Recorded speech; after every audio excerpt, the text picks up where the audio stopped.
frozen, injured. Grizzly bear begs police officer for shelter. What happens next will shock you. If you like our content, don't forget to like and subscribe. The wind howled through the snow-covered streets of Pine Haven, a small town nestled against the wilderness of Montana. Officer Thaddeus "Thad" Winters sat alone at his desk in the quiet police station, his coffee growing cold as he sorted through the night's paperwork. The old building creaked and groaned under the weight of fresh snow, but Thad barely noticed.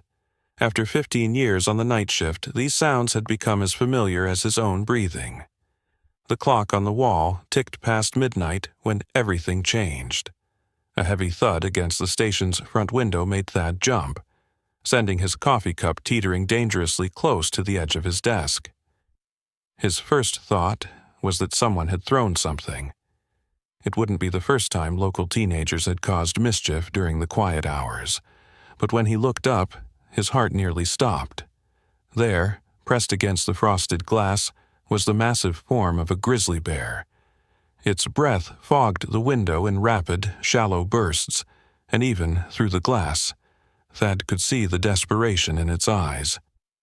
This wasn't the fierce, threatening gaze he'd been trained to watch for during wildlife encounters. These eyes held something he'd never seen in a wild animal before. A plea for help. Blood matted the bear's thick fur, forming dark icicles where it had frozen in the bitter cold. As Thad slowly stood from his desk, his hand instinctively moving toward his weapon, the bear did something that made him question everything he knew about these powerful creatures. It lifted one massive paw and pressed it against the glass, not in aggression, but with an almost human-like gentleness. Then it slumped against the window, leaving a smear of red against the frost-covered surface. Thad's radio crackled at his hip, and his fingers trembled as he reached for it. Protocol said to call Wildlife Services immediately. Protocol said to secure the building and wait for backup. Protocol had never accounted for a bear that looked at you with eyes that seemed to carry the weight of the world. Thad's hands shook as he pressed the radio button, but something made him pause. 20 years of police work had taught him to trust his instincts, and right now, every fiber of his being told him this was different. He thought of his daughter Marina's voice, always telling him he had a gift for reading souls, even if she was teasing him about being too soft-hearted for a cop. The bear's eyes haunted him, filled with an intelligence and pain that seemed almost human. The creature stumbled against the window again, leaving another crimson streak. Its massive body trembled violently, and Thad could see now that patches of its fur were singed, giving off a faint, acrid smell that seeped through the building's old walls. The bear's breaths came in ragged gasps, creating expanding and contracting circles of fog on the glass. Each exhale seemed weaker than the last. Sergeant Rosalie Chen's voice crackled over the radio, making him jump. "Base to Winters. Everything quiet out there?" The bear's head lifted at the sound, but instead of showing aggression, it seemed to sink further into itself, as if the last reserves of its strength were fading. Thad watched as it tried to maintain its footing in the deepening snow, its massive paws sliding uselessly against the ice. "Thad, do you copy?" Rosalie's voice came again, more insistent this way. He could picture her face, lined with the wisdom of 30 years on the force, and wondered what she would do in this situation. The protocol was clear. Call Wildlife Services, secure the building, wait for backup. But Wildlife Services was 3 hours away in this weather, and looking at the bear's deteriorating condition, Thad knew it didn't have 3 hours. The wind picked up, howling through the trees that surrounded the small station. The sound carried something else with it, a distant roar that made the bear's head snap up, its eyes now wide with what Thad could only describe as terror. That's when he noticed something even more unsettling. The bear's fur wasn't just singed, there were patterns to the burns, almost like it had run through a wall of fire. And that roar, it sounded like the hungry voice of a forest fire. Thad's mind raced back to the emergency alert he'd dismissed earlier that evening. Something about unexpected fire activity in the North Woods, despite the snow. It hadn't made sense at the time. Forest fires in this weather seemed impossible. But as he looked at the bear's injuries again, a horrible realization began to dawn on him. "Winters, if you don't respond in the next 10 seconds, I'm sending backup." Rosalie's voice cut through his thoughts. The bear's eyes met his again, and in that moment, Thad made a decision that would change both their lives forever. He lifted the radio to his lips, his voice steady despite his racing heart. "Base, this is Winters. We have a situation." Thad kept his eyes locked on the bear as he spoke. "I need you to contact Dr. Eleanor Swift at the Wildlife Sanctuary. Tell her it's an emergency." Dr. Swift had helped them before with injured wildlife, though never anything quite like this.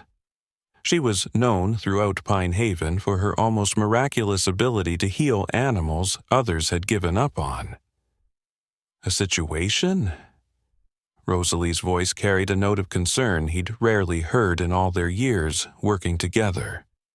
"Thad, what aren't you telling me?" The bear swayed dangerously, its massive body trembling more violently now. Without thinking, Thad pressed his hand against the glass where the bear's paw had left its mark. The window felt like ice against his skin, and he could only imagine how the cold must be affecting the injured creature. The bear's eyes clouded with pain, fixed on his hand, and something passed between them, an understanding that transcended the natural barriers between species. "Rosalie," Thad said softly into the radio, "remember that time we found those orphaned wolf pups? Remember how you said, sometimes we have to trust our hearts over our training?" He heard her sharp intake of breath, knowing she'd understand exactly what he was suggesting. The wolf pup incident had nearly cost them both their badges, but it had also saved 3 lives and become something of a legend in the department. "Thaddeus James Winters," Rosalie's voice carried both warning and worry, "please tell me you're not about to do something monumentally stupid." A pause, then softer. "At least tell me you're not alone." The irony of her words wasn't lost on him as he watched another vehicle pull into the station's parking lot.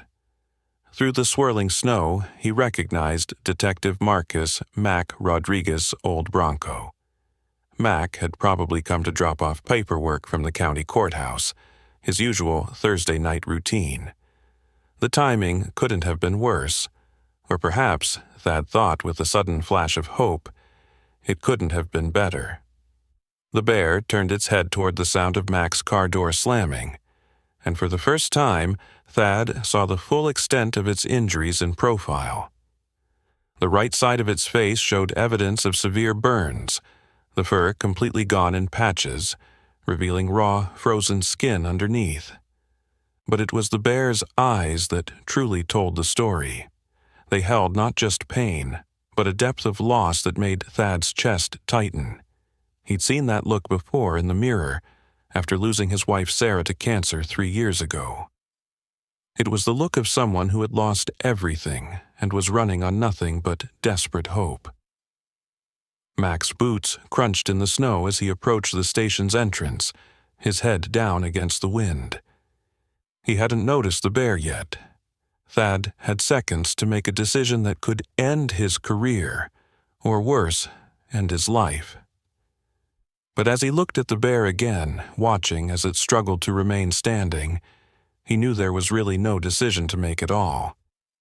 "Actually, Rosalie," he said into the radio, his voice taking on the calm certainty he usually reserved for crisis negotiations, "backup just arrived. And you're right, I am about to do something monumentally stupid, but I'm also about to do something right." He set the radio down before she could respond, already moving toward the station's entrance. The bear watched him, its eyes following his movement with an intelligence that both unnerved and reassured him.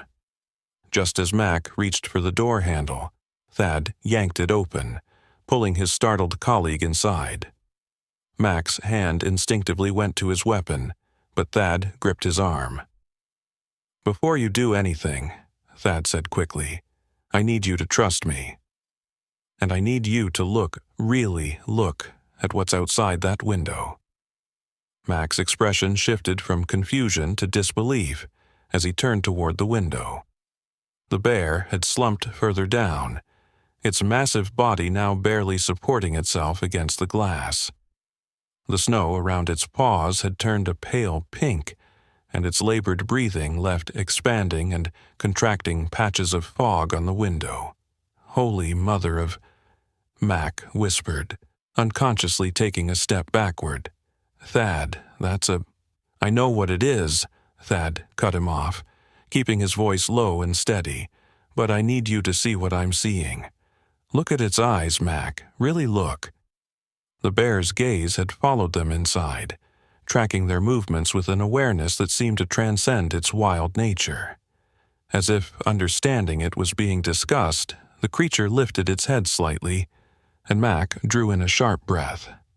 "I've never—" Mac trailed off, his hand falling away from his weapon. In his 23 years of service, including 5 years in Alaska, he'd encountered his share of bears. But this was different. The intelligence in those eyes, the almost human-like plea they contained, defied everything he knew about these animals. "The burns," he said slowly, his detective's mind already working. "You thinking what I'm thinking?" Before Thad could respond, his phone buzzed. A text from his daughter Marina lit up the screen. "Dad, are you seeing this? The fire jumped the ridge. It's doing something weird, moving through the snow like it's nothing. Grandpa says he's never seen anything like it." Attached was a video showing an otherworldly scene, flames dancing across snow-covered ground, defying all logic as they consumed everything in their path. The bear made a sound then, not a growl or a roar, but something closer to a whimper. It was a sound that spoke of loss, of terror, of desperate flight. Both men watched as it tried to stand straighter, its muscles trembling with the effort. In the station's harsh fluorescent lights, they could now see that its burns followed a pattern, more severe on one side, as if it had repeatedly exposed the same part of its body to the flames. "It was trying to save something," Mac said quietly, his voice thick with sudden understanding. "Or someone." He'd seen similar burn patterns in human rescue attempts, when someone kept running back into danger to save others.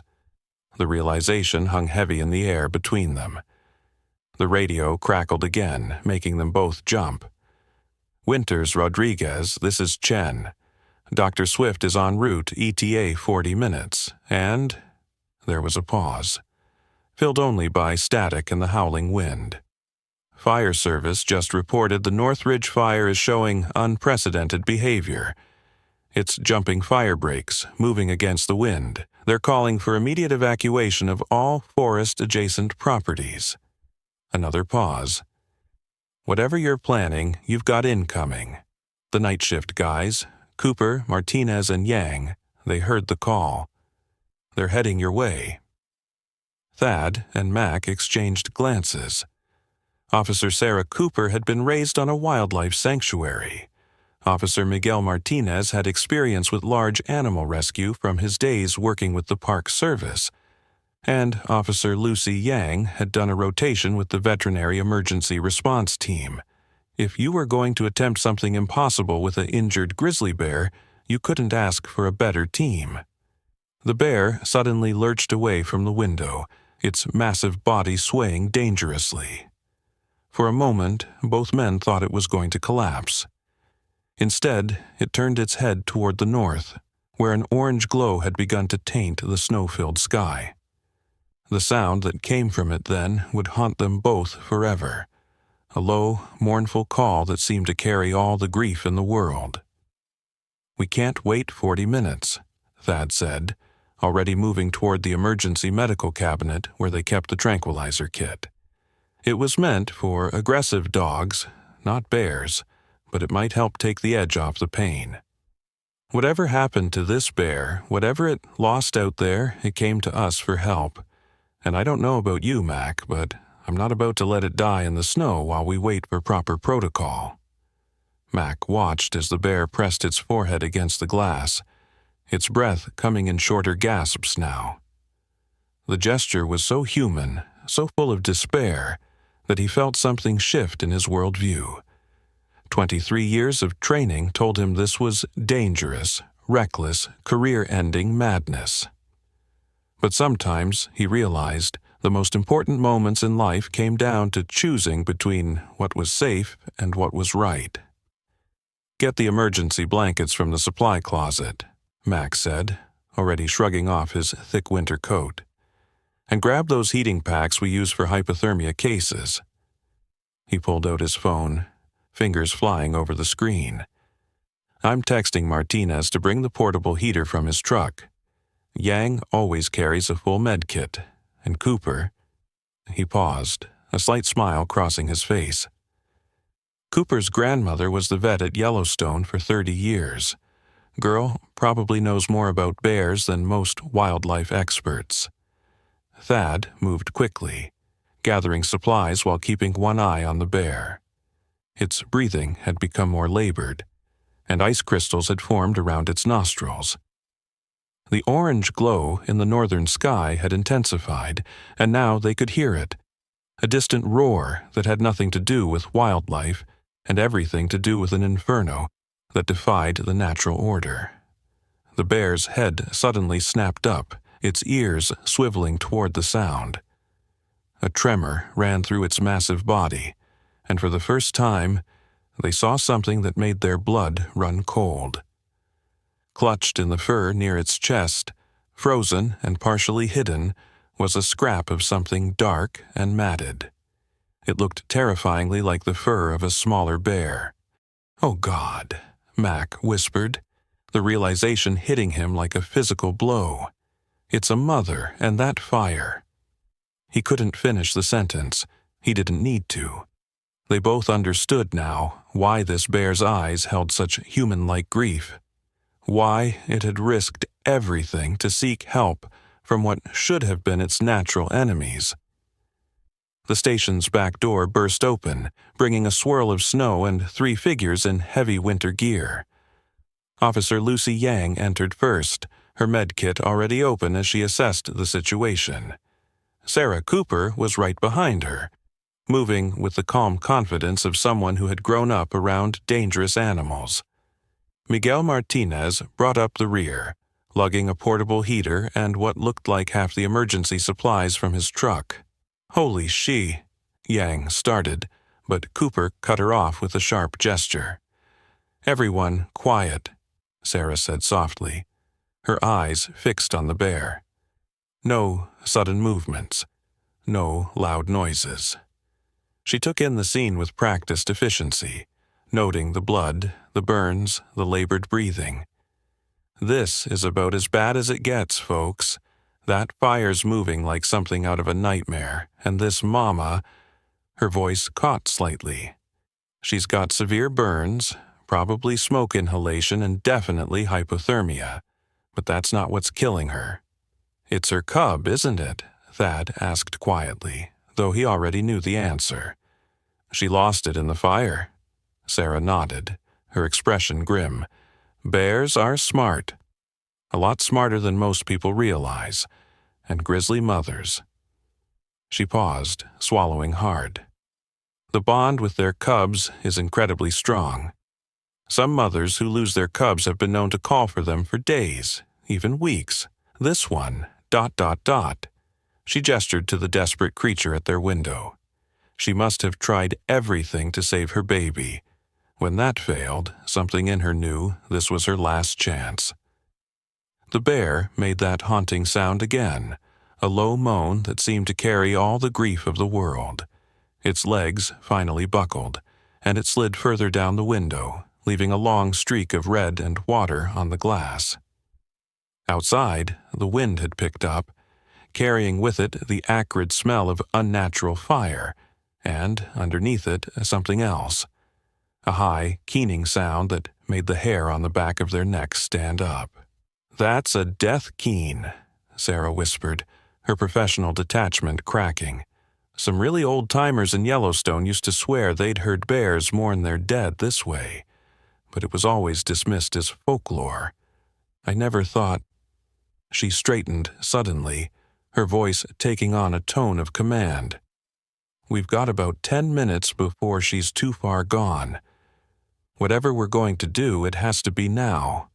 Thad moved toward the door with slow, deliberate steps, remembering everything he'd learned about animal behavior during his years on the force. But as he reached for the handle, Sarah's grandmother's response came through on her phone, and her sharp intake of breath made everyone freeze. "Gran says there's an old story," Sarah said, her voice trembling slightly. "Something the indigenous peoples of this region used to talk about. A fire that hunts. A fire that thinks. They called it the spirit fire, and it was said to appear in times of great environmental distress, targeting the strongest and most influential creatures in the forest first." She looked up from her phone, face pale. "The stories say it specifically went after mother bears, the guardians of the wilderness." The bear seemed to understand every word. Her eyes, glazed with pain, but still intensely alert, fixed on Sarah as she spoke. Another explosion rocked the forest, closer this time, and the temperature around the station began to rise despite the falling snow. The bear pressed herself against the window with renewed urgency, leaving bloody smears on the glass. "Martinez," Mac barked. "Status on that warm zone?" "Ready," Miguel replied, the portable heater humming steadily. He'd also laid out emergency blankets in a careful arrangement, creating a path from the door to a protected corner. Years of large animal rescue experience showed in every precise detail. "I've got the honey here too, and some protein bars from my truck. Bears can smell them a mile away, and this one looks like she needs the calories." Lucy Yang knelt beside her expanded medical kit, double-checking supplies.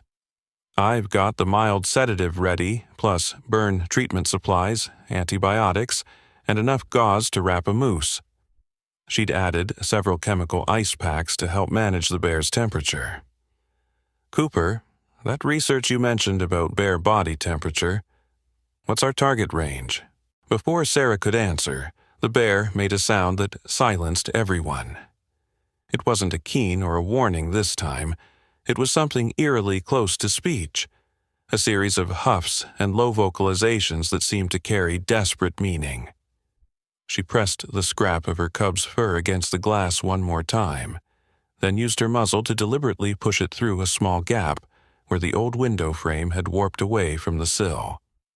The tiny piece of fur fluttered to the floor inside the station. The message was unmistakable. "She's giving us her most precious possession," Sarah whispered, tears streaming down her face. "The last piece of her cub she has, She had to stop, overcome with emotion. In bear culture, if you can call it that, cubs are everything. A mother bear would die 1,000 times over before abandoning any trace of her cub. For her to give this to us, she's not just asking for help. She's placing her complete trust in us." The bear's legs buckled again, and this time she couldn't catch herself. She slid halfway down the window, leaving a broader smear of blood and melting ice. Her breathing had become shallow and rapid, a dangerous sign. Through the windows, they could see the fire approaching, moving like a living thing through the trees. It seemed to pause occasionally, as if tasting the air, before surging forward with renewed purpose. Thad's phone buzzed one final time. Marina's message was brief but terrifying. "Dad, the fire just changed direction. It's heading straight for the station. Please tell me you're somewhere safe."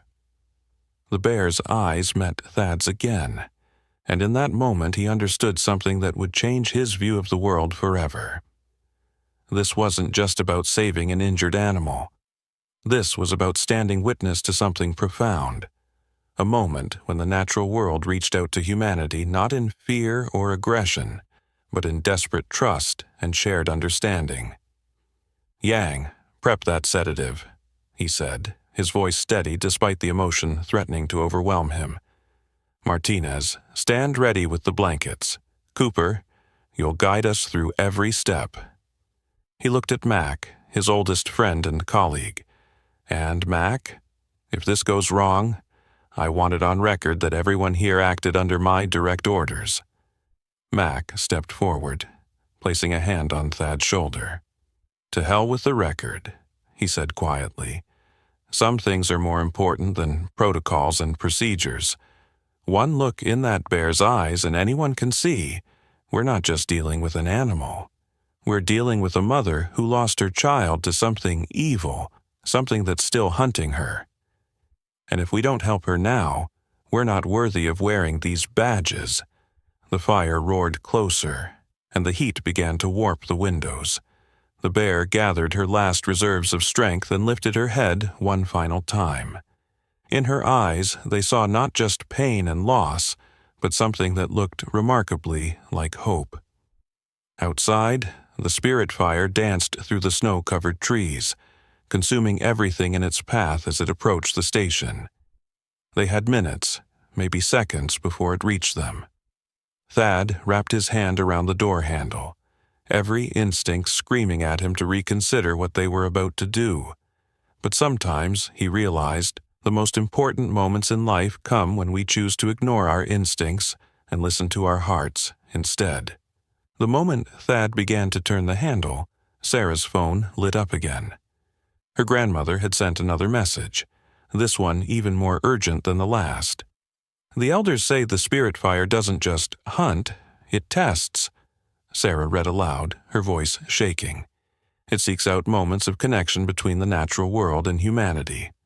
Some stories say it's not truly malevolent, but rather a force of change, pushing us toward understanding we're not ready to accept." Through the windows they could see the fire's approach changing. Instead of the straight destructive path it had been taking, it now moved in intricate patterns, creating circles of flame that seemed to dance through the snow. The heat had become intense enough to make the windows creak, but strangely, the snow directly around the station remained unmelted, as if some force was protecting their immediate vicinity. The bear's breathing had grown so shallow it was barely visible, but her eyes remained locked on Thad's hand on the door handle. Lucy Yang moved closer, medical supplies ready. "Her vital signs are crashing," she said, professional calm warring with emotion in her voice. "Core temperature's probably dangerously low, and those burns—" She swallowed hard. "If we don't act now, we'll lose her." Miguel Martinez had been quietly working while the others talked, his experience with large animal rescue guiding his preparations. He'd created a pathway of blankets leading to a corner he'd transformed into a makeshift medical station. The portable heater hummed steadily, and he'd arranged protein bars and honey in a careful trail. "In my years with the Parks Service," he said softly, "I learned that animals can sense intention. Right now, she knows we want to help. That's why she's still here, still fighting to stay conscious." A memory suddenly struck Thad, something his late wife Sarah had told him years ago, when she was working on her doctoral thesis in animal cognition. "Bears have episodic memory," he said, the words coming back to him.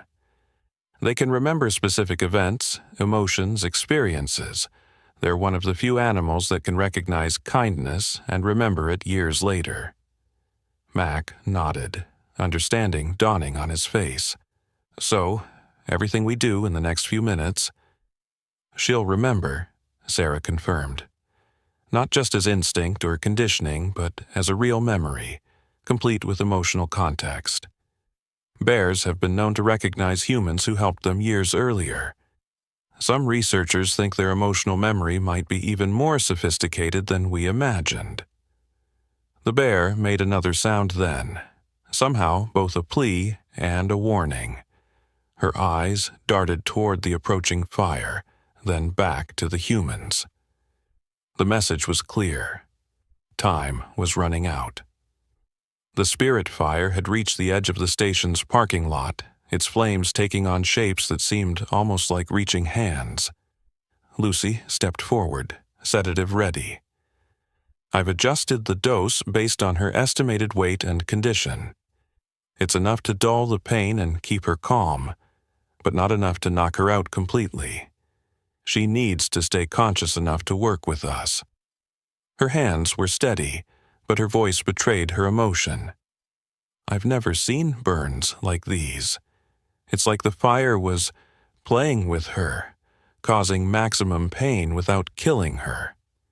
Sarah's phone buzzed one final time. Her grandmother's message was brief but profound. "The old stories say that when the spirit fire tests us, it's not just testing our courage or compassion. It's testing our ability to see beyond the boundaries we've created between human and animal, between civilization and wilderness. The outcome of these moments ripples through generations." The bear suddenly lifted her head, every movement clearly causing intense pain.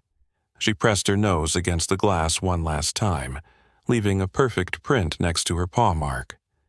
Then she did something that defied everything they knew about wild animals. She deliberately lowered herself into a submissive posture, exposing her vulnerable neck and belly against the window, a position no wild bear would ever willingly take.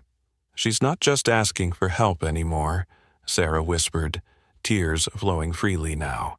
"She's surrendering herself completely to our care. In bear body language, this is—" She had to stop, overcome with emotion.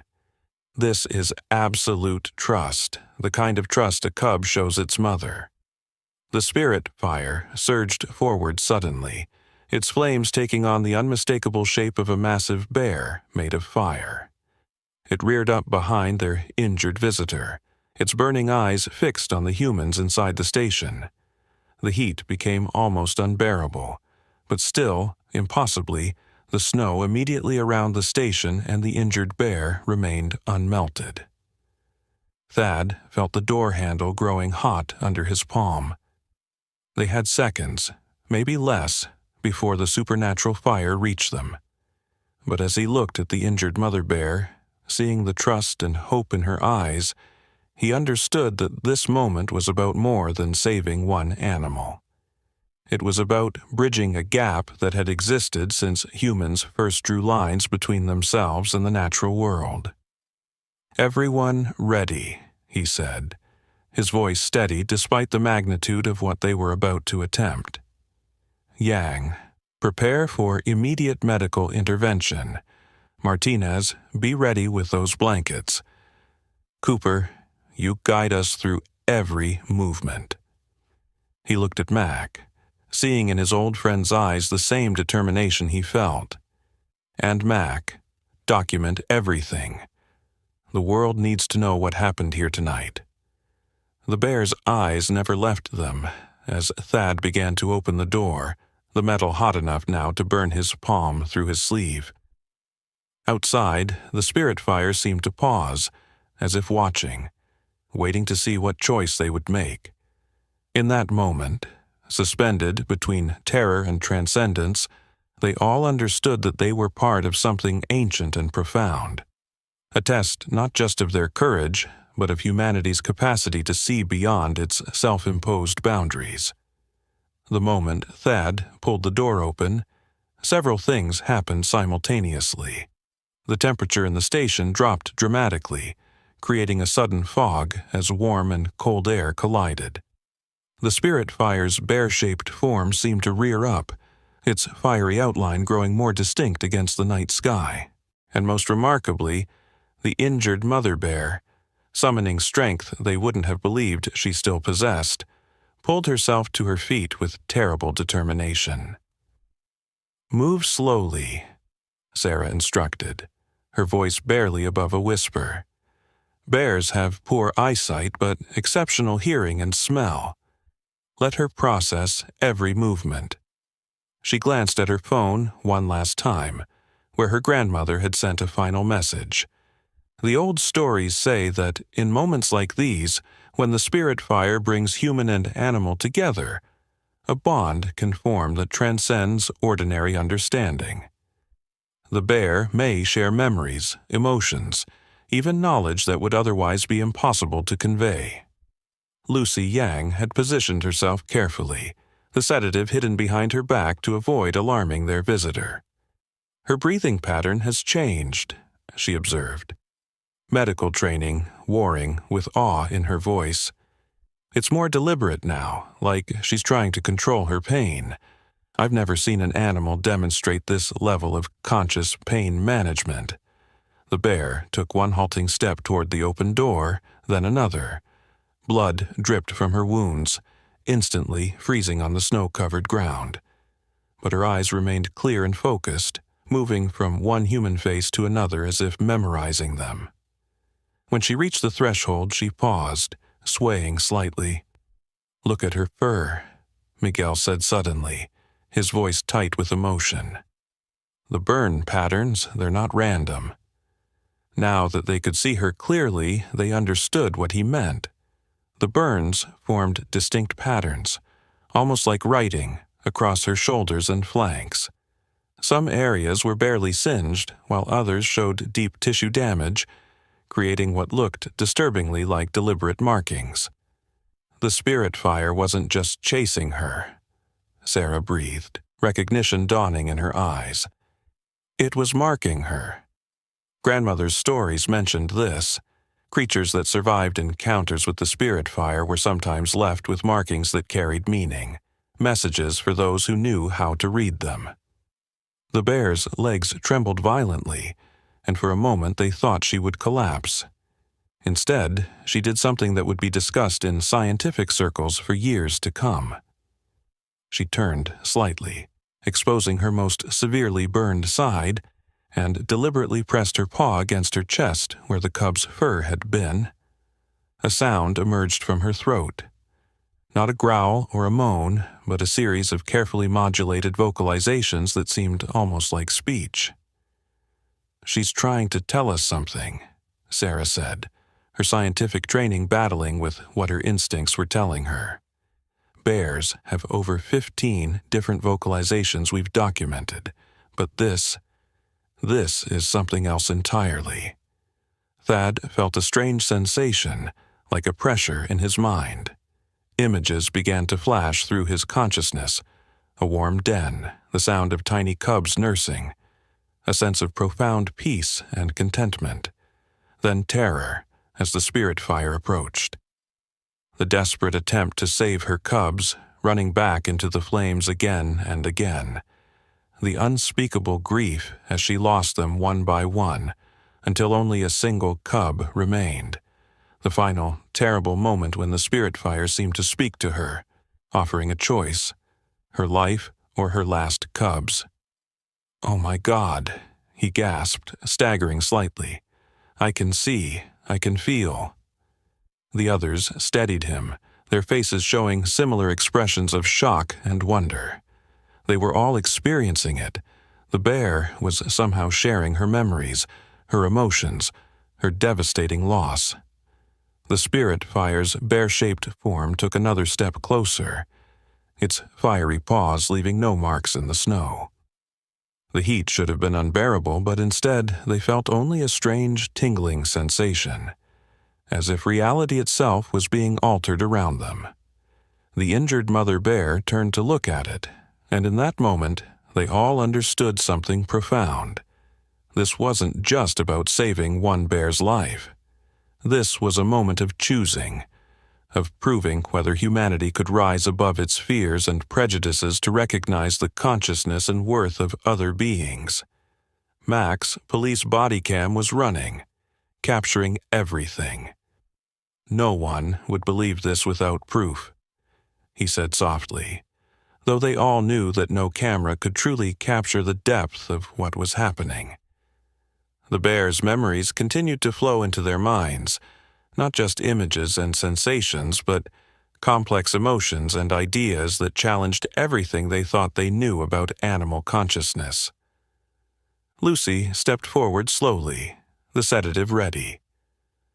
Her temperature's dropping dangerously, she warned, professional concern momentarily overriding her awe. If we're going to help her, it has to be now. She looked at Sarah for guidance. But how do we, with everything that's happening? The bear made the decision for them. With deliberate care, she lowered herself to the ground just inside the doorway, once again exposing her vulnerable throat in a display of trust that defied every natural instinct.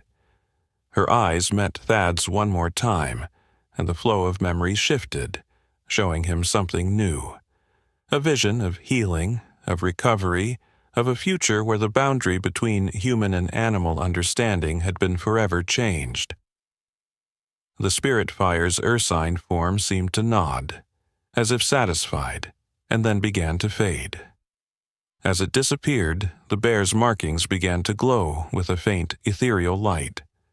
Sarah's phone buzzed one final time with her grandmother's message. The markings are a gift, a responsibility. They mark her as a bridge between worlds.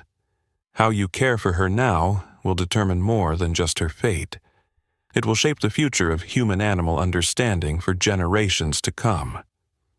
Lucy moved forward with practiced efficiency, though her hands trembled slightly as she administered the sedative. The bear's eyes remained fixed on Thad, continuing to share memories and emotions even as the medication began to take effect. The images were becoming more focused now, more specific, showing them something they needed to understand. "There's more to the spirit fire than we thought," Sarah said suddenly, interpreting the flow of images. "She's showing us. It's not just testing us, it's preparing us for something." The bear's memories shifted, revealing glimpses of other marked animals in the forest. Wolves with silvery patterns in their fur, elk with strange symbols etched in their antlers, even birds whose feathers bore impossible, shimmering designs. Miguel and Mac worked together to carefully wrap the bear in thermal blankets, their movements guided by the strange understanding they now shared with her. "Her temperature's stabilizing," Lucy reported, monitoring vital signs with multiple devices. "But these burns, they're like nothing I've ever seen. They're not just surface damage. They seem to be changing, evolving, even as we watch." The markings on the bear's fur had indeed begun to shift, the patterns becoming more distinct as they glowed with the soft, pulsing light. Sarah's grandmother was continuously sending messages now, translating ancient stories that seemed to predict this very moment. "The marks tell a story," Sarah read aloud, her voice filled with wonder. "They speak of a time when the barrier between human and animal understanding would begin to fall, starting with a mother's sacrifice and a choice made in the darkness." Thad felt the bear's consciousness brush against his mind again, stronger now despite the sedative. She was showing him something urgent, a vision of the forest from high above, where dozens of spirit fires moved through the wilderness like searching fingers. Each one seemed to be seeking specific animals, marking them with similar patterns, creating a network of enlightened creatures across the landscape. "It's not just her," he said, understanding dawning. "This is happening everywhere in these woods. The spirit fire is changing things, creating bridges." He looked at the bear's burns with new understanding. These aren't just marks of survival. They're a kind of language, a way for marked animals to share their consciousness with humans who are ready to understand. Dr. Eleanor Swift finally arrived, bursting through the door with her medical kit and stopping short at the scene before her. Her decades of veterinary experience hadn't prepared her for what she saw: a critically injured bear calmly allowing treatment while sharing psychic visions with the humans around her. "I've never," she began, then steadied herself. "Tell me everything quickly." As Lucy and Sarah briefed Dr. Swift on the bear's condition and the extraordinary circumstances, Miguel noticed something remarkable. The protein bars and honey he'd laid out as lures remained untouched, but small objects from around the station had begun to move on their own, arranging themselves in patterns that mimicked the marks on the bear's fur. Papers, pens, coffee cups, all slowly sliding into precise positions. The markings are some kind of template, Sarah realized, watching the phenomenon. They're teaching us a new way to organize information, a new way to think. She grabbed her phone and began photographing the patterns, her scientific mind racing to document everything. It's like the spirit fire isn't just marking individual animals, it's creating a whole new system of communication between species. The bear's breathing had steadied under the influence of the sedative, but her consciousness remained strong, continuing to share crucial information. Through her eyes, they saw other marked animals gathering in clearings throughout the forest, forming circles that somehow enhanced their ability to share thoughts and memories. They saw younger animals being taught by marked ones, learning to bridge the gap between animal instinct and conscious understanding. Dr. Swift worked quickly, cleaning and treating the burns with a combination of modern medicine and traditional remedies she'd learned from local indigenous healers.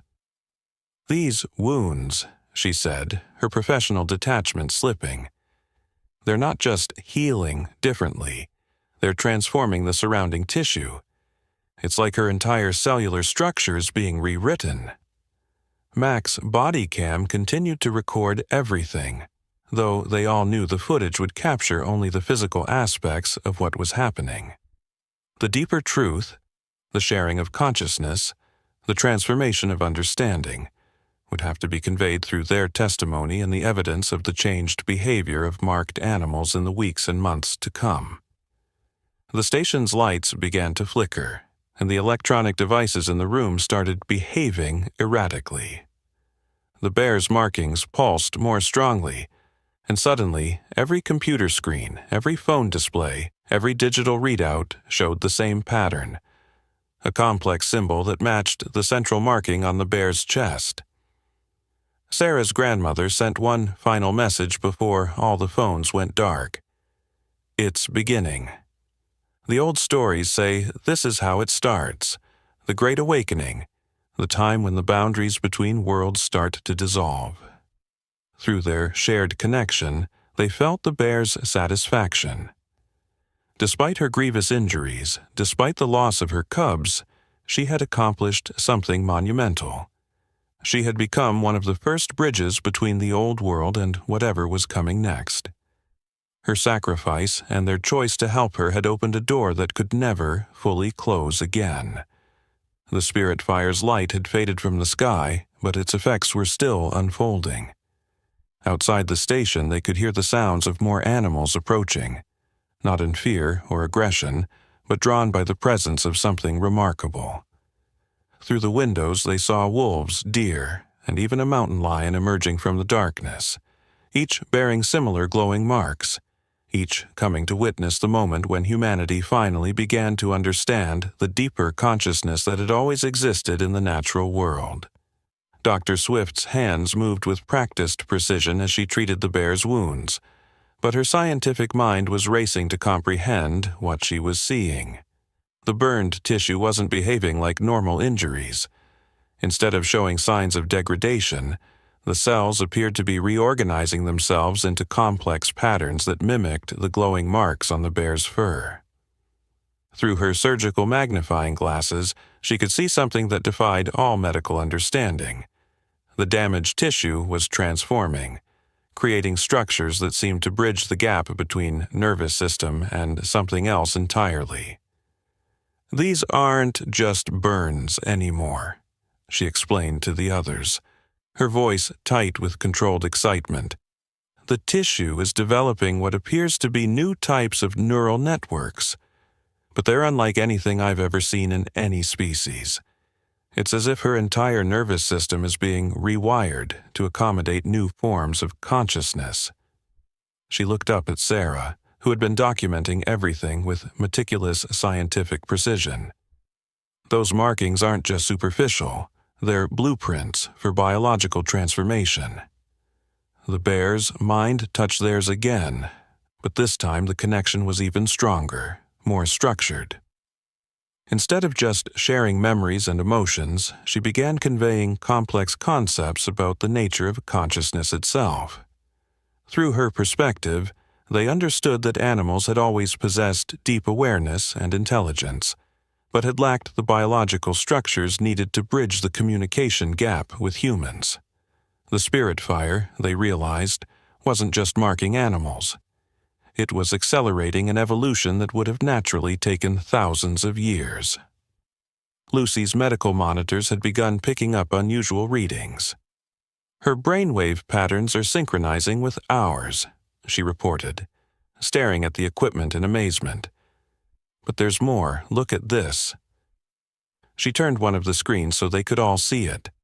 The display showed overlapping wave patterns. The bears, the humans, and a third pattern that seemed to encompass both while adding something entirely new. "It's like we're developing a shared neural network, a way of processing information that combines human analytical thinking with animal intuitive awareness."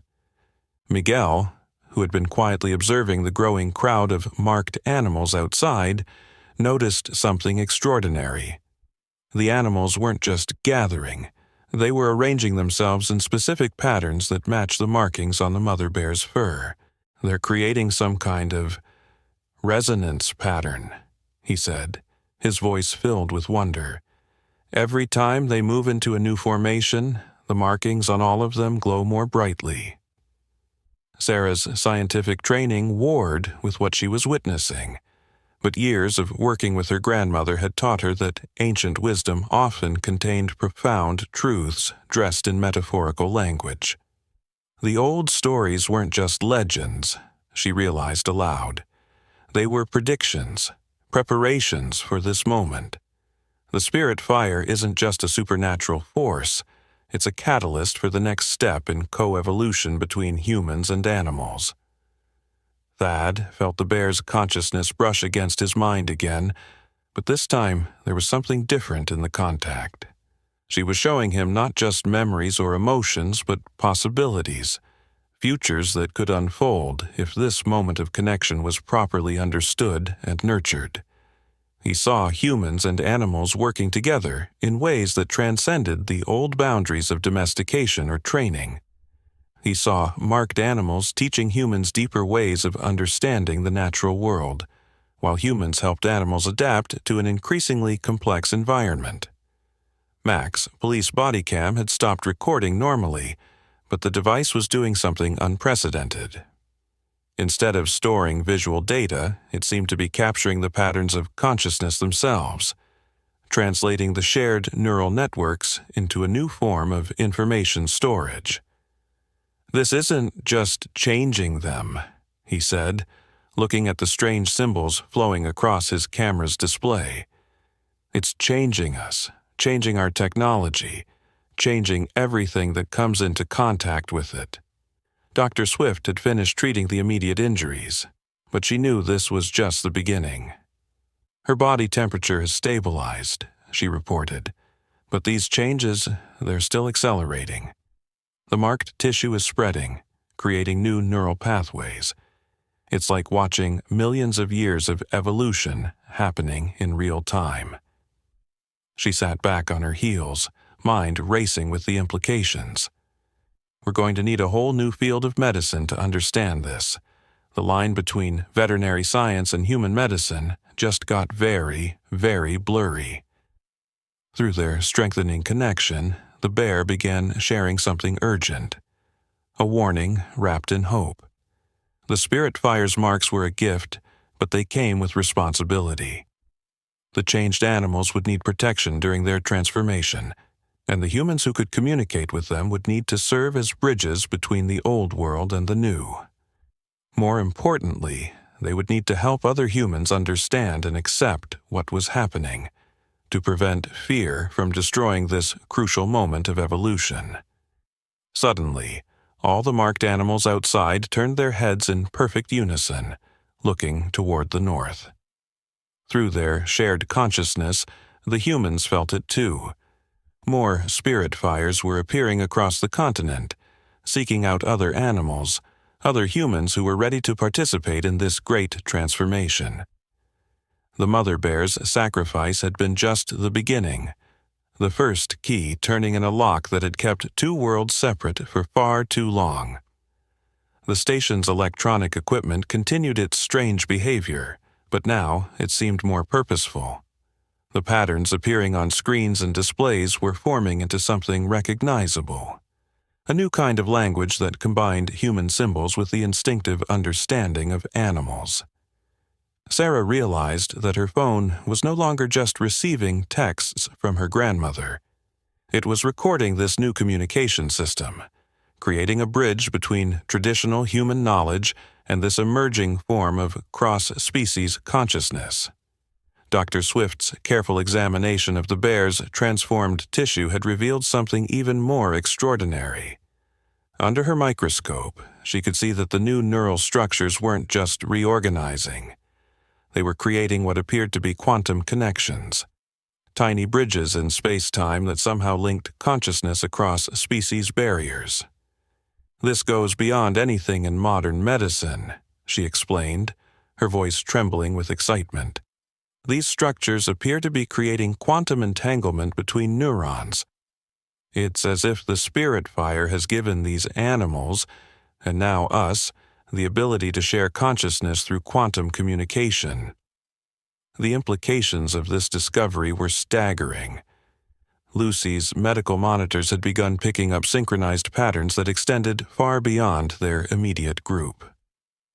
"The quantum entanglement is spreading," she reported, watching as new data flooded her screens. "We're picking up similar neural patterns from marked animals across the entire region, all connected through some kind of quantum network. It's like they're creating a shared consciousness that transcends physical distance." Sarah had been correlating the emerging patterns with her grandmother's ancient stories, and a deeper understanding was beginning to emerge. The indigenous peoples didn't just predict this, she realized. They experienced an earlier version of it. The stories about speaking with animals, about spirit walks and shared dreams, they weren't metaphors. They were describing early manifestations of this quantum consciousness before humanity took a different evolutionary path. Through their strengthening connection with the mother bear, they began to understand the true purpose of the Spirit Fire.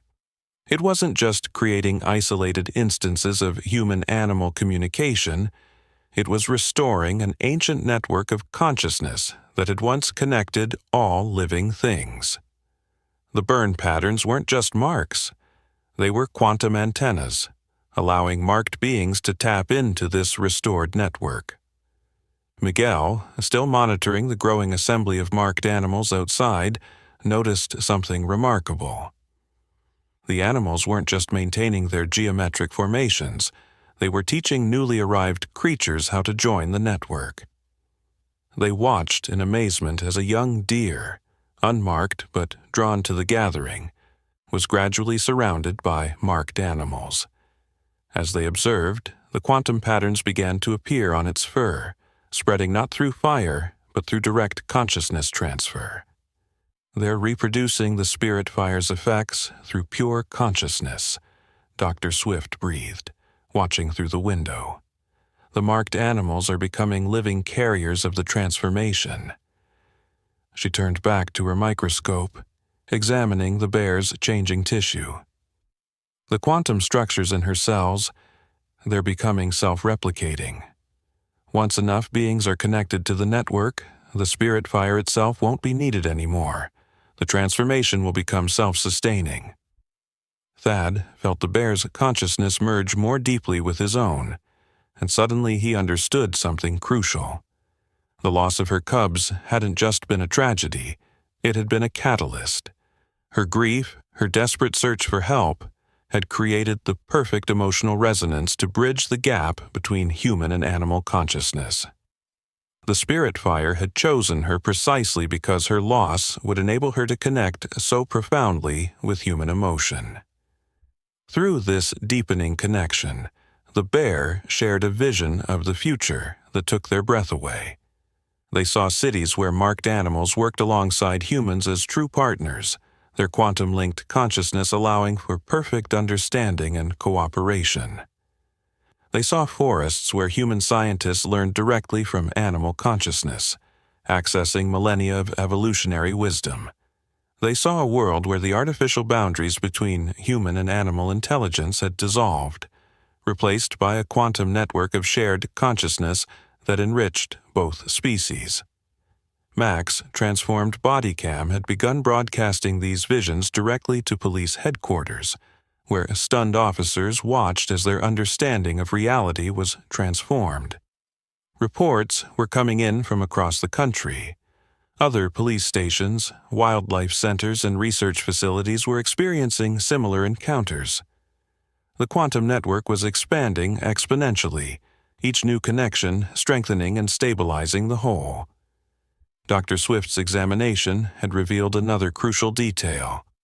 The quantum structures, she explained, they're not just creating connections, they're improving brain function in both humans and animals. It's like the network itself is teaching our brains new ways to process information, new ways to think. She looked up from her microscope, eyes shining. We're not just sharing consciousness, we're evolving together in real time. Sarah's grandmother sent one final message before her phone transformed completely into a quantum communication device. The elders spoke of a time when the walls between worlds would fall, when the great separation would end. But they also warned that this moment would be fragile. The network needs protection while it grows, guides while it develops. You are its first guardians. The mother bear's consciousness touched them all again, sharing not just information but a profound sense of purpose. They understood that they had become part of something ancient and new at the same time. A restored connection that had once been lost, now reborn in a form that could survive in the modern world. Her sacrifice, her courage in seeking human help, had opened a door that would transform both human and animal consciousness forever. The transformation of the police station's technology had reached a critical point. Every electronic device had become part of the quantum network, creating what Dr. Swift described as a consciousness interface between digital and organic systems. The screens no longer displayed traditional data, but showed flowing patterns that somehow translated the shared thoughts and emotions of both humans and animals into a form they could all understand. Through these transformed devices, they could see the quantum network spreading across the continent like a dawn of new awareness. The technology isn't just adapting to the network, Lucy observed, watching as her medical equipment evolved before her eyes. It's becoming a bridge between different types of consciousness. Look at this. She pointed to what had once been a heart monitor but now displayed complex, multi-dimensional patterns. It's showing the emotional states of every connected being in a 10-mile radius, both human and animal. The quantum entanglement is creating a kind of universal translator for consciousness itself. The mother bear's presence in their minds had grown stronger, more structured. Through her, they began to understand that the quantum network wasn't just sharing thoughts and memories. It was creating a new form of collective intelligence that preserved individual consciousness while allowing unprecedented levels of cooperation and understanding. Each connected being, whether human or animal, contributed its unique perspective to the whole, while maintaining its distinct identity. Sarah's scientific training had given her the vocabulary to understand what they were witnessing. "This is beyond regular neural networks," she explained, watching as new quantum patterns emerged in the air around them, visible now to their enhanced perception. "We're seeing the emergence of a quantum neural network that operates outside normal space-time constraints. Every connected consciousness becomes both an individual node and part of a larger, collective intelligence." Through their shared connection, the bear revealed something that left them stunned. The spirit fire hadn't appeared by accident. It was a response to a critical moment in Earth's history. The ancient network of consciousness that once connected all living things had been dormant for millennia, waiting for the right conditions to re-emerge.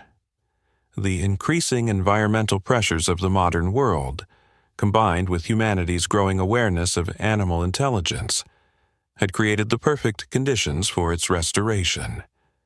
Dr. Swift's examination of the bear's transformed tissue continued to reveal new wonders. "The quantum structures aren't just creating communication pathways," she reported, her voice filled with amazement. "They're improving cellular repair mechanisms, enhancing immune responses, even optimizing energy use at the molecular level. It's as if the network is teaching our bodies how to function more efficiently at every scale."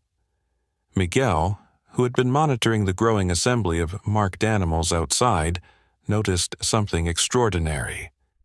The animals weren't just maintaining their geometric formations. They had begun creating what appeared to be living Fibonacci spirals, each position precisely calculated to strengthen the quantum field.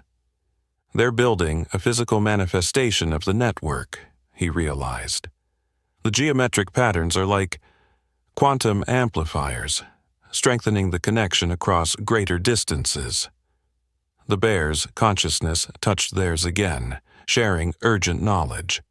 The quantum network wasn't just about communication, it was about survival. In the face of increasing environmental challenges, the barrier between human and animal consciousness had become an evolutionary liability. The spirit fire was nature's response, a way of jump-starting the next phase of co-evolution between species. Through their enhanced perception, they could now see the quantum patterns flowing through everything. Plants, animals, even the Earth itself. The network wasn't limited to marked beings, they were just the initial nodes, the pioneers who would help others connect. Every living thing had the potential to join the network, to contribute its unique perspective to the growing collective consciousness. Mac's transformed body cam had become something entirely new. A quantum consciousness recorder that could capture and share not just images and sounds, but the full depth of experience and understanding flowing through the network. "This isn't just going to change law enforcement," he said, watching as the device evolved. "It's going to change everything. When people see this footage, when they feel what we're feeling, there's no going back." The mother bear's story had become a cornerstone of the network, her sacrifice and courage reverberating through the quantum field like a bell tone, calling others to awaken. Through her shared memories, they understood that her lost cubs weren't truly gone. Their consciousness had somehow been preserved in the quantum network. Зрение, их опыт и суть становятся частью коллективного знания, которое будет направлять этот новый этап эволюции. Sarah's grandmother's wisdom, passed down through generations, took on new meaning as they witnessed ancient prophecies becoming quantum reality. The stories hadn't just predicted this moment, they had helped prepare humanity for it, keeping alive the memory of a time when all consciousness was connected, when the boundaries between species were more fluid, and understanding flowed freely between all living things. Through their deepening connection with the network, They began to understand their role as its first guardians. They would need to help others understand and accept this transformation, to prevent fear and resistance from disrupting the delicate process of reconnection. The quantum network was both incredibly robust and surprisingly fragile. Like any newborn consciousness, it needed protection and guidance as it grew. As the quantum network continued to expand, Dr. Swift made a discovery that transformed their understanding of what was happening. Using her enhanced perception, she noticed that the bear's transformed cells weren't just creating new neural pathways. They were accessing genetic memories stored in junk DNA, portions of the genome that scientists had long dismissed as non-functional. "This isn't just evolution," she explained, her voice trembling with excitement. "It's re-evolution. The network is reactivating capabilities that both humans and animals once possessed, abilities that went dormant when our species took different evolutionary paths." Through their shared consciousness, the mother bear confirmed this insight, showing them glimpses of an ancient world where the boundaries between species were more permeable, where consciousness flowed freely between all living things. The spirit fire hadn't created something new. It had restored something that had been lost, an ability that lay dormant in the DNA of every living creature on Earth. Lucy's transformed medical equipment revealed another extraordinary development. The quantum structures weren't just spreading through nervous systems. They were beginning to appear in plant life as well. The trees outside the station had started developing luminous patterns in their bark, and their root systems were lighting up with quantum activity. "The mycorrhizal networks," she gasped, understanding dawning. "The fungi that connect tree roots, they're becoming quantum-enabled too. The network isn't just linking animals and humans. It's reconnecting the entire living world." Sarah's grandmother sent one final transmission before her phone completely transformed. The elders spoke of a time before the Great Forgetting, when humans could speak with trees, when animals shared their wisdom freely, when the world was one living mind with countless voices. That time is returning, but in a new way, adapted for the world we live in now. The mother bear's consciousness grew stronger as she recovered from her injuries, and through her they began to understand the true scope of what was happening. The spirit fire's markings weren't just creating communication networks, they were awakening a form of planetary consciousness that had been dormant for millennia. Every marked being became not just a node in the local network, but part of an emerging global awareness. Miguel, still observing the geometric patterns formed by the gathered animals, noticed something remarkable. The formations weren't random. They matched ancient petroglyphs found throughout the world. "Look at this," he said, pulling up images on his transformed phone. "These patterns appear in rock art from every continent, spanning thousands of years. Our ancestors weren't just drawing what they saw, they were recording instructions for rebuilding the network when the time was right." Through their enhanced perception, they could now see how the quantum field responded to emotions and intentions. When the gathered beings focused their attention together, the network visible to their new senses would pulse with increased energy, creating cascading patterns of consciousness that spread far beyond their immediate location. They were learning that consciousness itself could be directed and amplified, used to accelerate healing, enhance understanding, and strengthen the connections between all living things. Mac's transformed recording equipment had begun capturing something unprecedented, the actual process of consciousness evolution in real time. They could see how each new connection to the network created ripple effects, awakening dormant capabilities in connected beings and calling to those still unconnected. The footage showed consciousness itself as a tangible force, flowing between species and gradually dissolving the artificial boundaries that had separated the living world. The bear shared another crucial insight. The quantum network wasn't just about communication or shared consciousness, it was about resilience. In the face of mounting environmental challenges, the isolated consciousness of individual species had become a liability. The network provided a way for all living things to share information, adapt collectively, and respond to threats with the combined wisdom of the entire biosphere. Dr. Swift's ongoing examination revealed that the quantum structures were becoming more sophisticated with each passing moment. "The network is learning," she explained, watching new patterns emerge under her microscope. "Each connection teaches it something new. Each participant adds their unique perspective and capabilities. It's developing faster than any natural or artificial system we've ever encountered."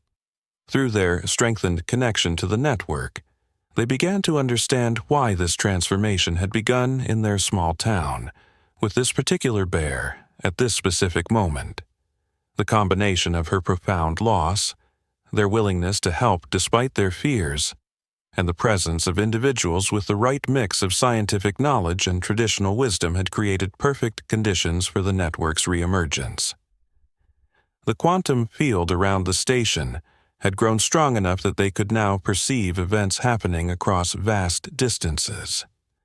They saw other spirit fires appearing around the world, other moments of connection between humans and animals, other nodes of awakening consciousness joining the growing network.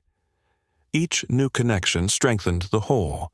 Each participant added their unique perspective to the emerging planetary awareness. Sarah's scientific training helped her understand the mathematical beauty of what they were witnessing. "The network isn't just growing randomly," she explained, watching the patterns flow through their enhanced perception.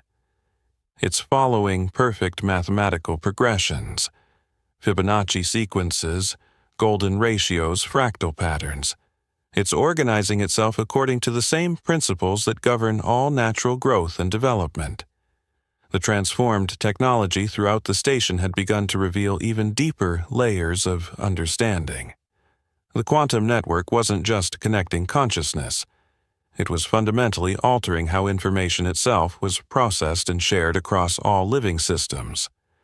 Dr. Swift's enhanced medical equipment showed that the bear's neural pathways had evolved beyond conventional synaptic connections, creating what she termed quantum synapses that could transmit information instantaneously across any distance. "These quantum synapses," she explained, watching new patterns emerge under her microscope, "they're not just connecting different parts of her brain or even different individuals in the network. They're creating connections that transcend normal space-time limitations. When she shares a memory or experience, it's not just a communication. It's a complete transfer of lived experience, including all the emotional and sensory context that went with it."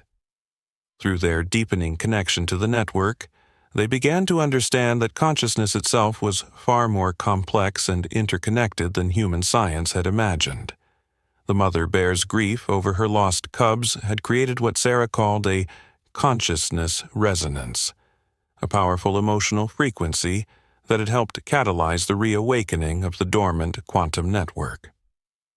Lucy's medical monitoring systems, now fully integrated with the quantum field, revealed something astonishing about the bear's injuries. "The burned tissue isn't just healing," she reported, watching the data flow across her transformed screens. "It's reconstructing itself using quantum entanglement to access what you might call the memory of healthy tissue. It's like the quantum network can access an ideal template of how her body should be and is using that to guide the healing process." The gathering of marked animals outside had grown larger, and their geometric formations had become more complex. Miguel, who had been studying their patterns, made a breakthrough in understanding their purpose. "They're not just strengthening the network," he explained, excitement clear in his voice. "They're creating what you might call consciousness amplifiers, living geometric arrangements that can boost and direct the quantum field. Each formation serves a different purpose. Some heal, some teach, some protect. Through their shared connection, the mother bear revealed another layer of understanding about the spirit fire's purpose. It wasn't just restoring an ancient network, it was preparing Earth's biosphere for a crucial evolutionary leap. The increasing environmental pressures of the modern world had created a moment of crisis that required a new level of cooperation between all living things. Mac's transformed recording equipment had begun capturing something that defied conventional understanding: the actual structure of consciousness itself. The footage showed how thoughts, emotions, and memories moved through the quantum network, how different species processed information in unique but complementary ways, and how the collective intelligence of the network was greater than the sum of its parts. Sarah's grandmother's wisdom, now fully integrated into their quantum-enhanced understanding, took on new significance. The ancient stories hadn't just preserved knowledge of the old network, they had encoded instructions for how to guide and nurture its reemergence. Through the quantum field, they could now access the accumulated wisdom of countless generations, both human and animal, seeing how different cultures and species had maintained their connections to this deeper level of reality. Dr. Swift's continued examination of the quantum structures revealed another extraordinary development. The network isn't just creating new neural pathways, she explained, her voice filled with wonder. It's developing what I can only describe as quantum organs, new biological structures specifically designed to process and transmit consciousness across the network. These structures appear to be drawing on genetic information that's been dormant in our DNA for millions of years. The bear's consciousness touched theirs again, sharing a vision of the future that took their breath away. They saw a world where the artificial boundaries between species had dissolved, where humans and animals worked together as equal partners in planetary stewardship. They saw forests managed through shared consciousness, cities designed to enhance rather than suppress the natural world, and new forms of technology that arose from the perfect integration of human innovation and natural wisdom. Through their enhanced perception, they could now see how the quantum network was affecting the very fabric of reality around them. The air itself seemed to shimmer with consciousness, every molecule participating in the vast dance of information and awareness. The boundaries between physical and mental, between individual and collective, had become fluid, creating new possibilities for understanding and cooperation. The spirit fire's marks on the bear's fur had evolved beyond simple patterns. They had become living symbols that could transmit complex information directly to consciousness. Each mark told a story, carried a teaching, or preserved a crucial piece of wisdom about the network's purpose and potential. Through these marks, the bear had become not just a participant in the network, but a living library of its emerging knowledge. The quantum network's expansion had reached a critical threshold, and Dr. Swift's enhanced instruments began detecting something unprecedented. The collective consciousness wasn't just connecting existing minds, it was giving rise to entirely new forms of awareness. In the spaces between connected beings, patterns of quantum activity were spontaneously emerging, creating what she termed consciousness ecosystems, self-organizing fields of shared awareness that could process and respond to information independently of individual participants. It's like watching the birth of a new form of intelligence, she explained, her scientific training struggling to find words for what she was witnessing. Imagine if you could see thoughts taking physical form, becoming living entities in their own right. These consciousness ecosystems are like neural networks made of pure quantum information, evolving and learning in ways we've never seen before. Through their deepening connection with the mother bear, they began to understand that their role in this transformation went far beyond simple observation. Each of them had been chosen, not by chance but by a deep resonance between their individual capabilities and the network's needs. Thad's capacity for empathy, Dr. Swift's scientific insight, Sarah's bridge between traditional and modern knowledge, all were crucial components in guiding this evolutionary leap. Lucy's transformed medical equipment had begun mapping what she called the consciousness genome, the underlying patterns that governed how awareness itself was structured and transmitted through the quantum network. Every species contributes its own unique pattern, she explained, watching the data flow across her screens. Humans add analytical thinking and technological innovation. Bears bring deep ecological wisdom and emotional intelligence. Birds contribute understanding of global patterns and migration. When these patterns combine in the network, they create something entirely new, a kind of universal consciousness that can think in ways no single species ever could. The geometric formations of marked animals outside had evolved into what Miguel recognized as living mandalas, complex, dynamic patterns that seemed to pulse with their own inner light. Each formation served a specific purpose in the network's development. Some processed and distributed information, others facilitated healing and transformation, while still others seemed to be opening doorways to deeper levels of quantum reality. Through their enhanced perception, they could now see that the Spirit Fire's marks weren't just on the surface. They extended through multiple dimensions of reality. Dr. Swift's quantum-enhanced microscope revealed that each mark was actually a complex four-dimensional structure, encoding information not just in its physical pattern but in its quantum state and its relationship to time itself. These marks are like consciousness fractals, Sarah explained, drawing on both her scientific training and her grandmother's wisdom. Each one contains the pattern for the entire network, but also adds its own unique variation. When a new being receives the marks, they're not just joining the network, they're becoming a living archive of all the knowledge and experience it contains, while adding their own perspective to the whole. The mother bear's consciousness merged more deeply with theirs, sharing understanding that transcended ordinary language. They saw how the quantum network was creating what could only be described as a consciousness technology, a way of processing and sharing information that combined the best aspects of both natural and artificial intelligence.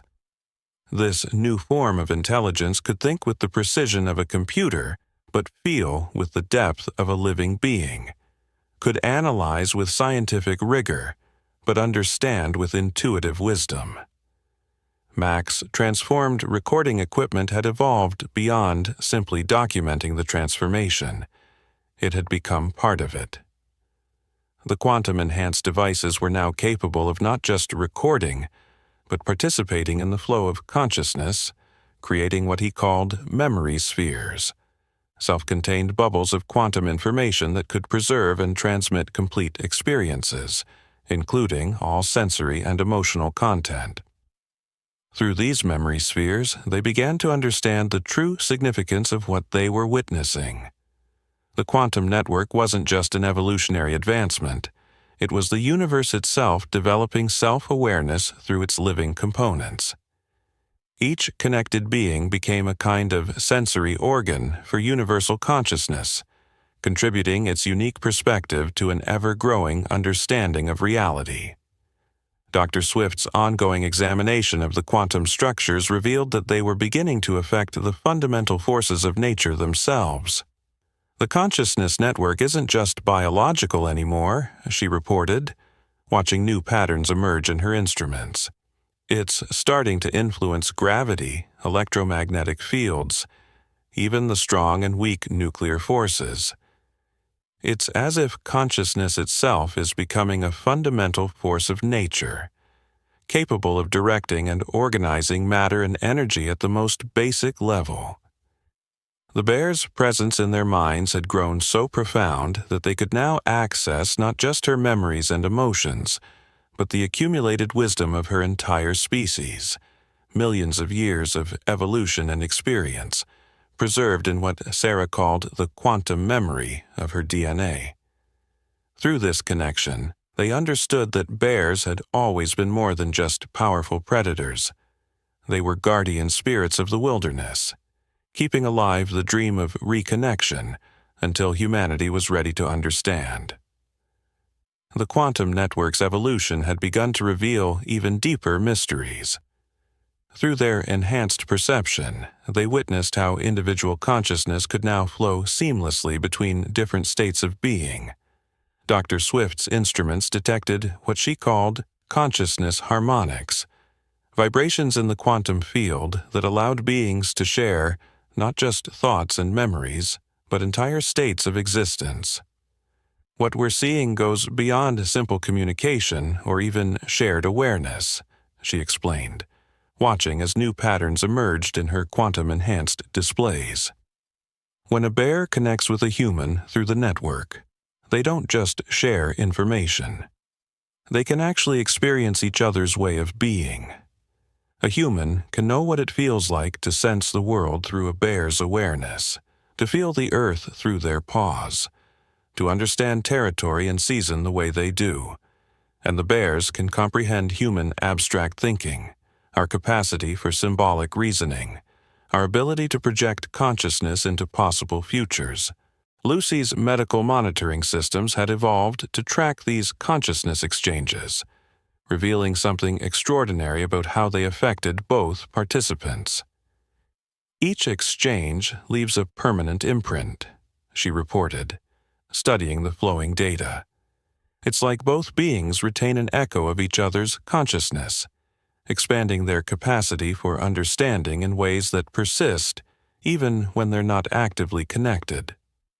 The more exchanges that occur, the more each participant's consciousness expands, creating what you might call a compound awareness that combines multiple ways of experiencing reality. The mother bear's presence in their minds had grown so profound that they could now access what Sarah termed the Ursine Archive, the collected wisdom of bears throughout history, preserved in the quantum memory of their species. Through this vast repository of experience, they understood how bears had served as guardians of wilderness consciousness, maintaining ancient ways of knowing that humans had forgotten. Each bear was born with this wisdom encoded in their quantum consciousness, passed down through generations, not just through genetics but through the deeper patterns of awareness itself. Miguel's observation of the geometric formations outside had revealed another layer of understanding. The marked animals weren't just arranging themselves in patterns. They were creating what he called consciousness lattices, living networks that could process and transform awareness itself. Each formation is like a living computer, he explained. But instead of processing digital information, it processes states of consciousness.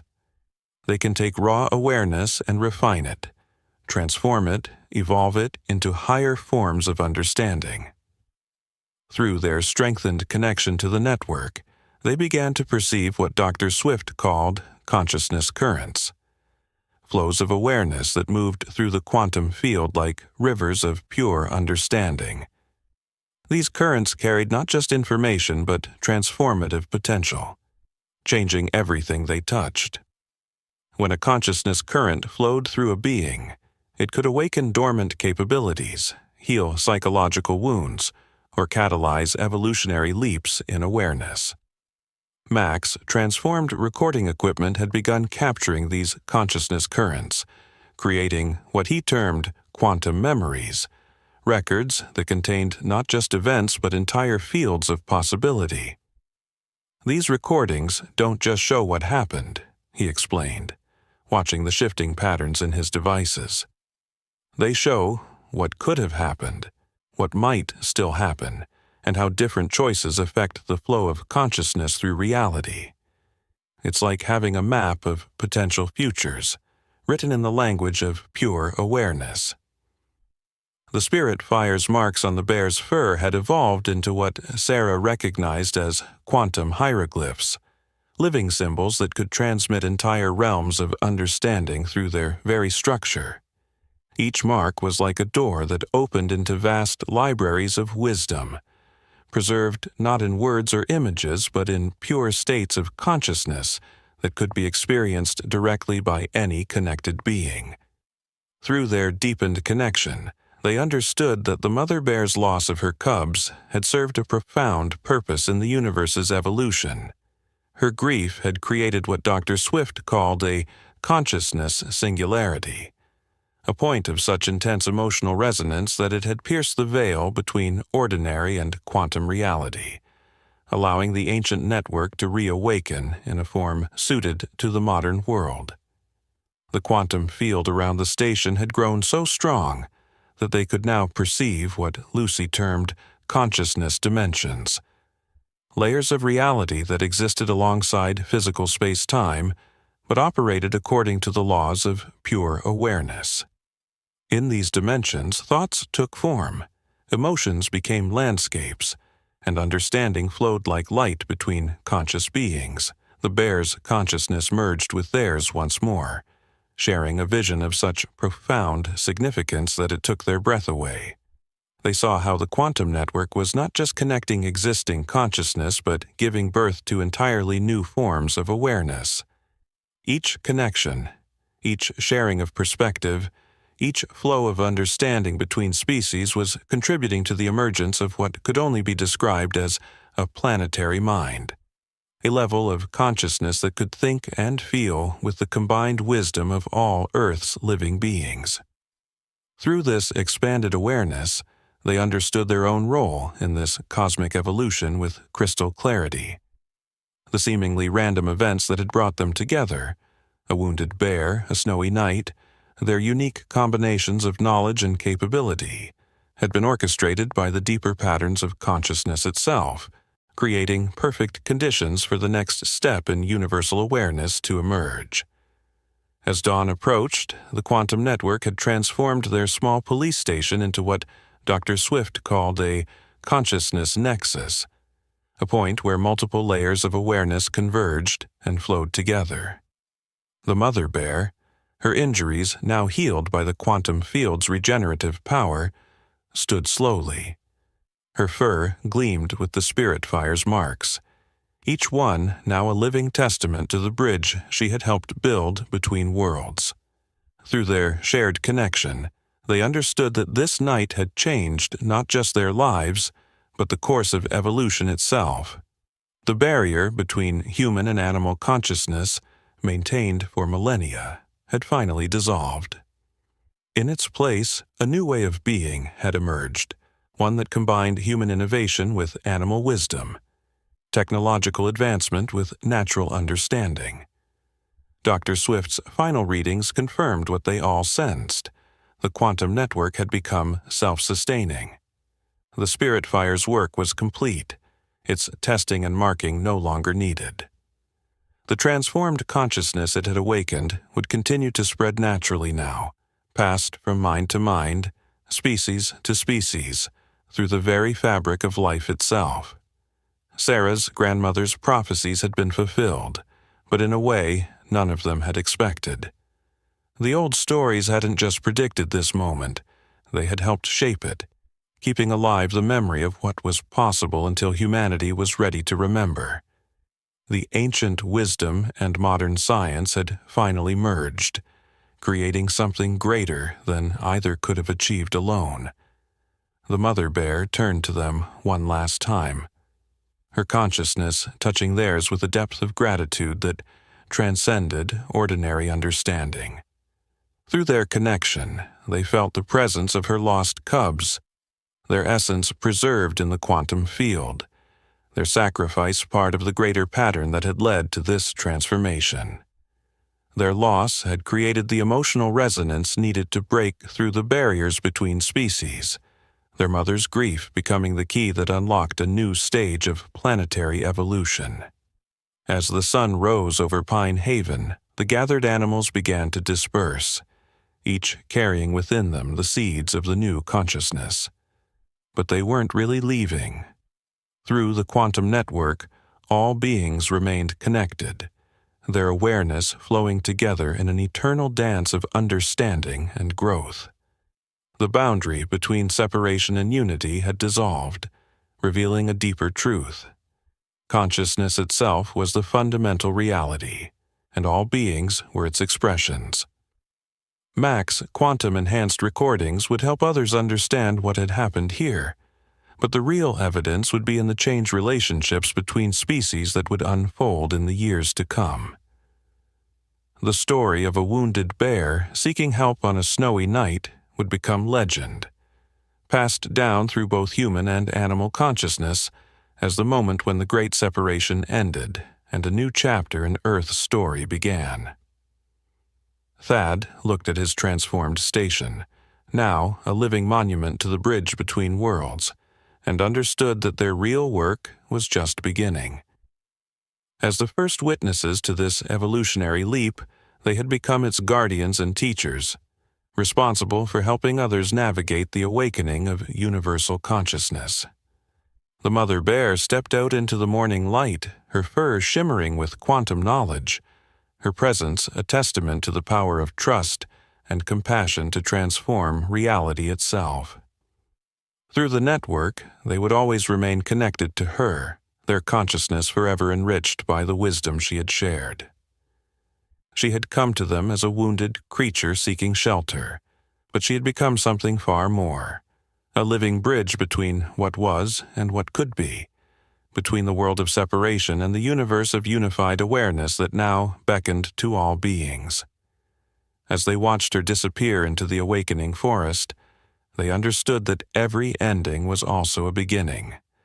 The story of the spirit fire and the wounded bear would be told and retold, growing like ripples in the quantum field of consciousness, calling to all beings to remember their connection, to awaken to the greater awareness that had always existed within them.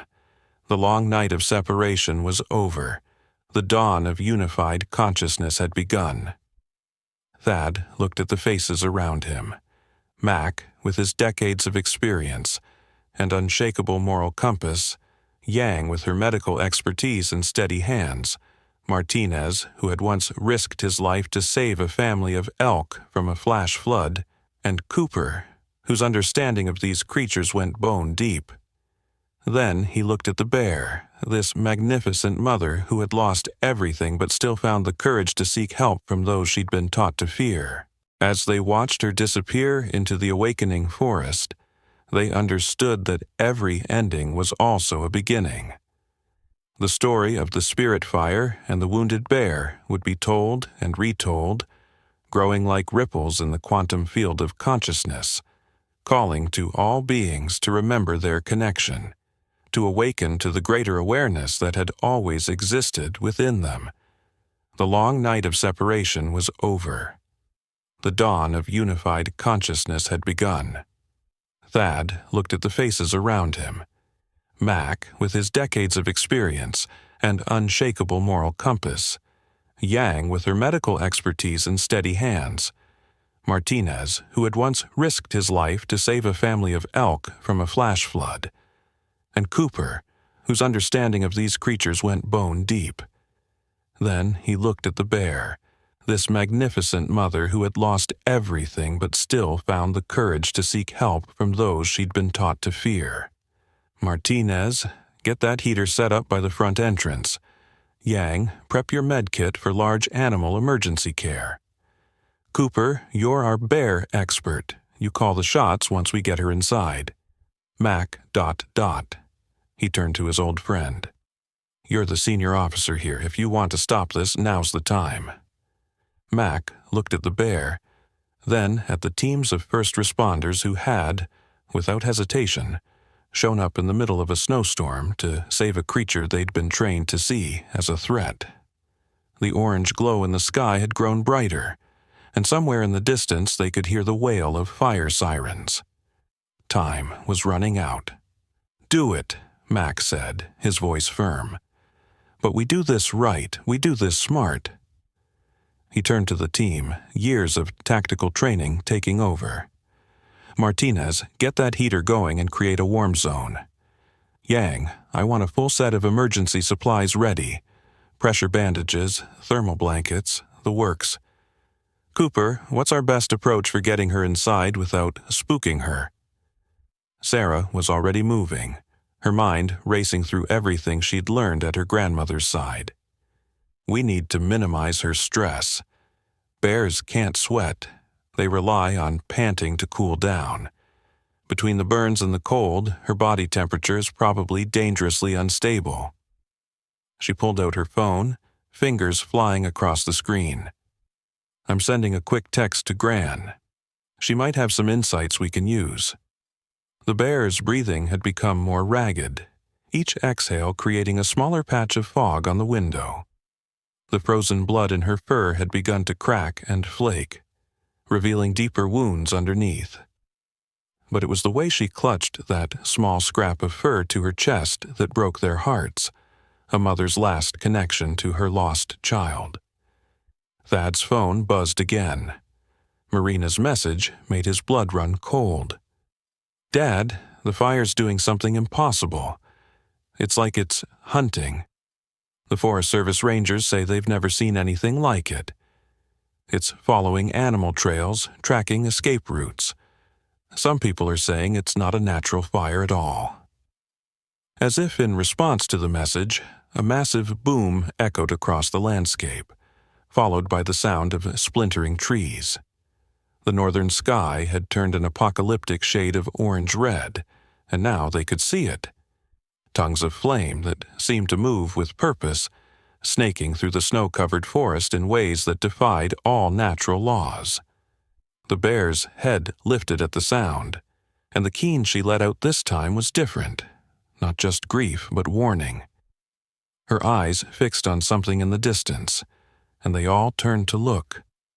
Through the swirling snow, they could see other shapes moving in the darkness. Wildlife fleeing the advancing inferno. A herd of elk charged past the station, followed by a group of deer. Even a wolf pack loped by, too terrified of the unnatural fire to pay attention to potential prey. She's trying to warn us, Sarah whispered, her voice filled with awe. Even now, even after everything she's lost, she's trying to protect others. She straightened up, decision made. We need to create a calm environment. Bears have an incredible sense of smell. Martinez, get some honey from the break room. It's a familiar, non-threatening scent. Yang, prep a mild sedative dose, about a quarter of what you'd normally use for a bear this size. We don't want to knock her out completely, just take the edge off the pain. Thad's radio crackled again. Rosalie's voice came through, tight with concern. Thad, doctor. Swift's stuck on the North Road. The fire's cut off direct access to town. She's trying to find another route, but the static increased, almost drowning out her words. Whatever you're planning, you're on your own for now. Fire Service says this blaze is like nothing they've ever encountered. It's not just moving against the wind, it's circling back, cutting off escape routes. They're calling in specialists from the federal level. Some people are saying... She hesitated,